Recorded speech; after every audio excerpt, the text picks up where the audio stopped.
الذين آمنوا ادخلوا في السلم كافة ولا تتبعوا خطوات الشيطان إنه لكم عدو مبين. صدق اللہ العظیم. جتنی ہمیں آپ کو اپنے پیارے رسول سے محبت ہے اتنے ہی بہترین انداز میں درود شریف پڑھیں.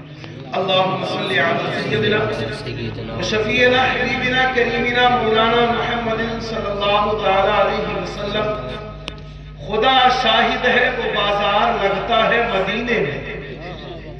خدا شاہد ہے وہ بازار لگتا ہے مدینے میں. جو دنیا میں نہیں ملتا وہ ملتا ہے مدینے میں. سبحان اللہ. دکھا دے یا الہی وہ مدینہ کیسی بستی ہے جہاں پر رات دن مولا تیری رحمت برستی ہے. بے شک. عزیزان گرامی، سفر بیت اللہ شریف یہ مقدر والوں کا حصہ ہے. ہم نے ایسے بھی دیکھے ہیں جن کو اللہ نے خوب دیا، اتنا دیا کہ گنتی سے باہر تھا، مگر ان کے نصیب میں اس در کی حاضری نہ تھی. مالو مال رہے مگر حاضر نہ ہو سکے. اور ہم نے ماتھے کی آنکھوں سے ایسے بھی دیکھے پھٹے حال تھے، جھوپڑیوں میں گزارے کر رہے تھے، مگر قسمت نے جب انگڑائی لی تو خدا نے غیب سے ایسے اسباب پیدا کیے کہ وہ مہمان مصطفیٰ بن گئے. سبحان اللہ. نہ یہ دولت کی بنیاد پر ہوتا ہے، نہ یہ شہرت کی بنیاد پر ہوتا ہے، یہ تو قسمت کی بنیاد پر ہوتا ہے. جس کی قسمت میں ہوتا ہے وہ بارگاہ رسالت میں حاضر ہوتا ہے. جس کی قسمت میں ہوتا ہے وہ خانہ کعبہ کے طواف کرتا ہے. لہذا ہر ایک کو چاہیے اٹھتے بیٹھتے سوتے جاگتے یہی دعا کرے، یا اللہ دنیا میں کچھ ملے نہ ملے ایک دفعہ تیرے گھر تیرے محبوب کا در مل جائے. سبحان اللہ. تو انشاءاللہ دنیا میں بھی کامیابی اور آخرت میں بھی کامیابی. عرفان صاحب تشریف لے جا رہے، اللہ کرے ان کے سفر کو خدا مبارک فرمائے، ہم سب کو بھی اس بارگاہ کی حاضری نصیب فرمائے. قرآن کریم میں نے اللہ رب العزت کا یہ ارشاد تلاوت کیا. خدا تبارک و تعالی ارشاد فرماتا ہے، یا ایھا الذین آمنوا ادخلوا فی السلم کافۃ ولا تتبعوا خطوات الشیطان انہ لکم عدو مبین. اے ایمان والو تم اسلام میں پورے پورے داخل ہو جاؤ. اے ایمان والو تم اسلام میں پورے پورے داخل ہو جاؤ. شیطان کی اتباع نہ کرو، اس کے پاؤں پہ پاؤں نہ رکھو. انہو لکم عدو مبین، کہ شیطان تو تمہارا کھلا دشمن ہے. مگر ہائے میں نے تو آج تلک اپنے بھائی کو ہی کھلا دشمن مانا تھا، میں نے تو آج تلک اپنے رشتہ دار ہی کو کھلا دشمن مانا تھا، میں نے تو آج تلک اپنے پڑوسی ہی کو کھلا دشمن مانا تھا. لیکن حقیقت وہ نہیں جو میں نے مان رکھی تھی.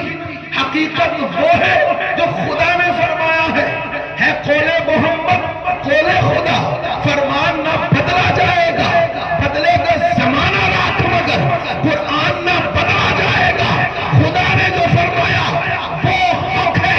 اے مسلمانوں، جب تمہیں خدا نے دامن مصطفیٰ سے وابستگی دے ہی دی ہے تو خدا کے اس حکم پر عمل پیرا بھی ہو جاؤ کہ اسلام میں پورے پورے داخل ہو جاؤ. جب ہم یہ آیت کریمہ پڑھتے ہیں تو ذہن منتشر ہو جاتا ہے، یہ بات گردش کرتی ہے.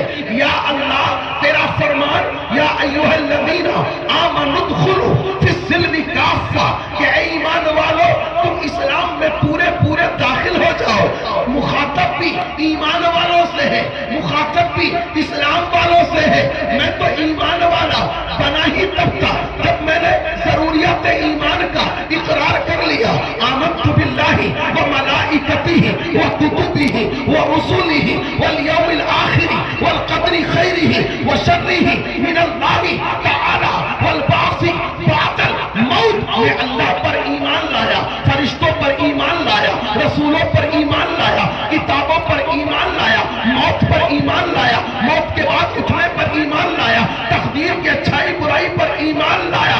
میں جب ساری چیزوں پر ایمان لے آیا, یہاں تک کہ میں نے نمازوں کو پڑھ لیا, روزوں کو رکھ لیا, زکاتوں کی ادائیگی کر دی, حج کے فریضے سے بھی سبکدوش ہو گیا, تلاوت کو بھی سینے سے لگا رکھا ہے, تو پھر خدا کا مطالبہ یہ کیوں ہے کہ اے ایمان والو تم اسلام میں پورے داخل ہو جاؤ. اس کا مطلب کیا ہے تو مجھے سمجھایا, فقہا نے, مفسرین نے بتایا. ارے اس کا مطلب یہ ہے کہ اسلام میں آپ اس وقت تک پورے داخل نہیں ہو سکتے جب تک اپنی طبیعت کی مانو گے. جس دن شریعت کی ماننے لگو گے اس دن اس سے داخل ہو جاؤ. جب تک آپ اپنی طبیعت کی مانو گے تب لو آپ اسلام میں پورے داخل آئیں. مطلب جس بات میں مجھے فائدہ محسوس ہوتا ہے اس پہ عمل کرتا ہوں, اور جس بات میں مجھے نقصان نظر آتا ہے اس پہ عمل, جو میری طبیعت کو اچھا لگتا ہے اس پہ عمل, اور جو طبیعت کے خلاف جاتا ہے اس پہ عمل نہیں. اس کی مثال یوں لے لو اور بات کو ختم کر دیں. مثال کے طور پہ آپ کیا کسی کیا موت ہوئی, مرنے والا متبع شریعت تھا, سنتوں کا پابند تھا, اس نے وصیت کی مرنے کے بعد میرا غسل سنت کے مطابق ہو, میرا کفن سنت کے مطابق ہو, میرا جنازہ سنت کے مطابق ہو, میرا دفن سنت کے مطابق ہو, میری لحد و قبر سنت کے مطابق ہو.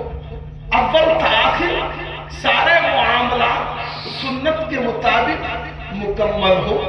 مرنے والے کا حدیث امام صاحب کے پاس پہنچ گیا. علامہ ضیاء المصطفیٰ سے جا کے کہنے لگا, حضرت میرا عزیز دنیا کو چھوڑ گیا مگر وصیت چھوڑ کے گیا ہے.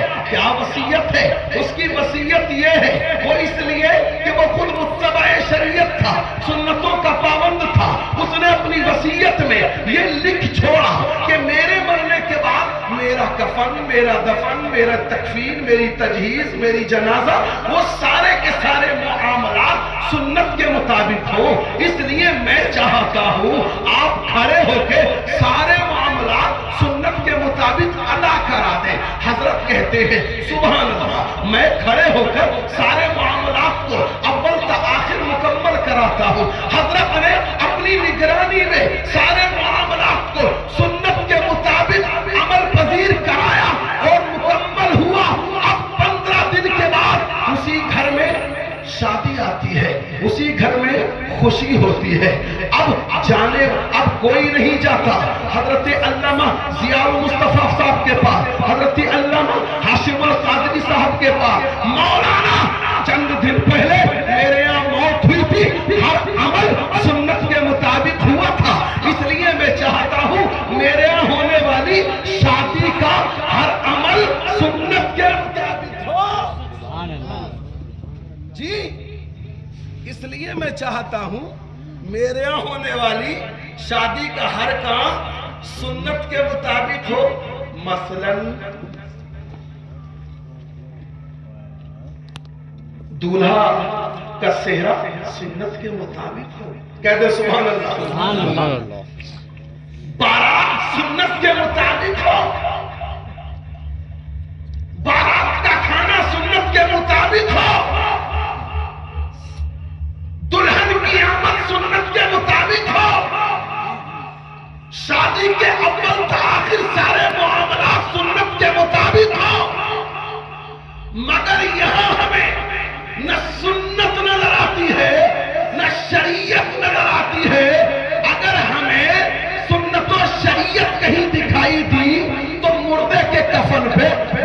کے دفن میں، مردے کی قبر میں، مردے کے تیجے پہ، مردے کے دسویں پہ، مردے کے 40ویں پہ جب ہمارے مرتے ہیں تو ہمیں شریعت یاد آتی ہے، اور ہمارے یہاں شادی ہوتی ہے تو ہم شریعت کو بالائے طاق رکھتے ہیں۔